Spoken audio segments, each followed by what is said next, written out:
I couldn't begin to describe this place. It's a work in progress, I'll tell you that.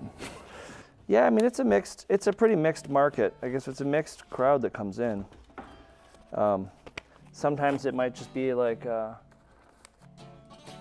young kids who just got a record player for the first time, or it might be an older lady that is just reminiscing about 45s she had as a kid. Might be a DJ coming in and looking for, you know, rare, hard to find soul or garage. But also it could just be somebody who just never got rid of the record player and is still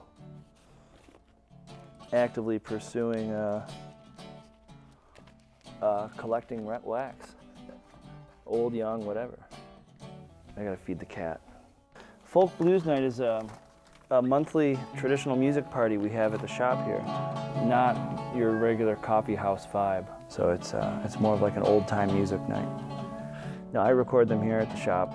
Every month I kind of pull out the best couple performances of the night, and then I throw them in a pool, and over the course of a few months that pool gets a little thicker and makes up a volume, and that volume gets first pressed to cassette tape and then eventually pressed to LP. My free little birds I can be, my free little birds I can be. While I'm building a nest high up in a willow tree, so the bad boys will never bother me. Well, I never build my nest on the ground. I never build my nest on the ground. Won't build me a nest high up in a willow tree, so the bad boys will never tear me down. And slowly more and more people started to show up from further reaches of this sort of Midwestern area. And it kind of became a thing. And I thought, well, this is becoming a thing, and a lot of the performers that show up are really, really good, so I should record them. Well, I never steal honey from a bee, I never steal honey from a bee.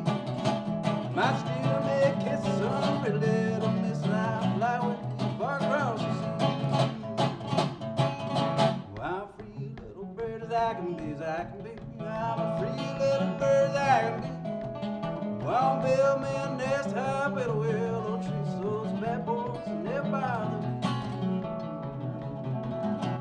We had a fundraiser the other night. It was for our Folk Blues Night series, so we were awarded a grant to press more of our series on wax, but the grant is one where you have to match it. So we had to come up with the bread before we get the bread, essentially.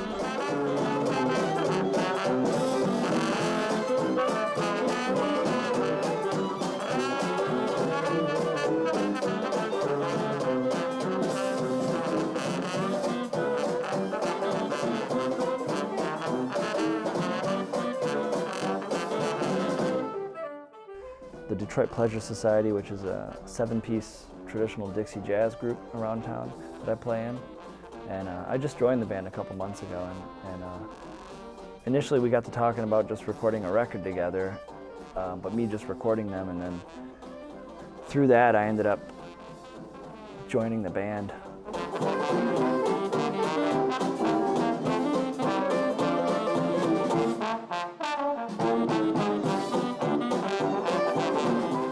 You know, people come from all over, they hear about it, and it's got its own little following, you know. But also there's a core group of just folks in the neighborhood that come out for it, which has been awesome since, you know, they've been supporting it from the beginning. There was a time when we were doing this night and there was just 4 or 5 people here. And this last one was, you know, the fundraiser, but usually even the folk blues nights themselves are even more packed than it was the other night. It's usually crammed in here and you can't move. Our mayor, she comes out to the event every once in a while, and she really loves it. She loves the music that I play afterwards, and she loves the performers. And, you know, and the neighborhood's really supportive and kind of loving about it. They know, like, I mean, not just myself, but we all feel it's a positive thing in the neighborhood.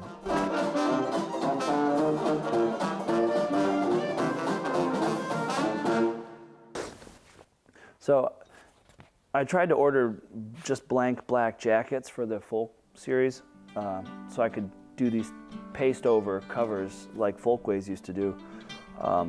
But all the companies that I found in the States, they're either really, really expensive if they were nice sort of tooth, but even then there were still issues with them, like there was the insides were bleached, or there was something wrong with it where I don't want a bleached inside. I'd rather it be cardboard.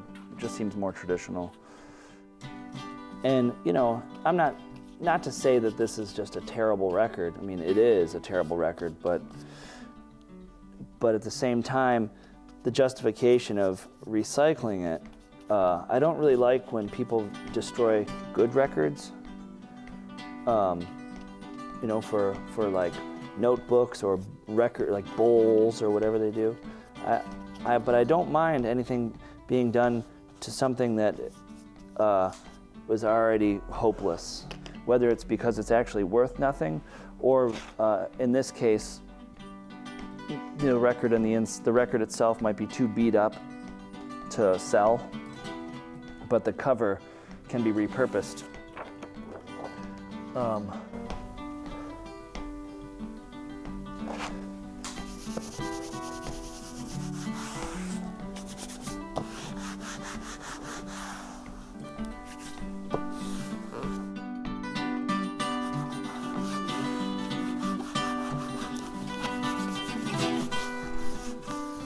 But things like Perry Como records, I mean, I've never sold one in my life.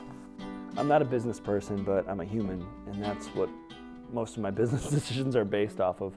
It's why I fail as a business, but it's also why I feel completely fulfilled in the work that I'm doing, and I feel like I'm doing something good.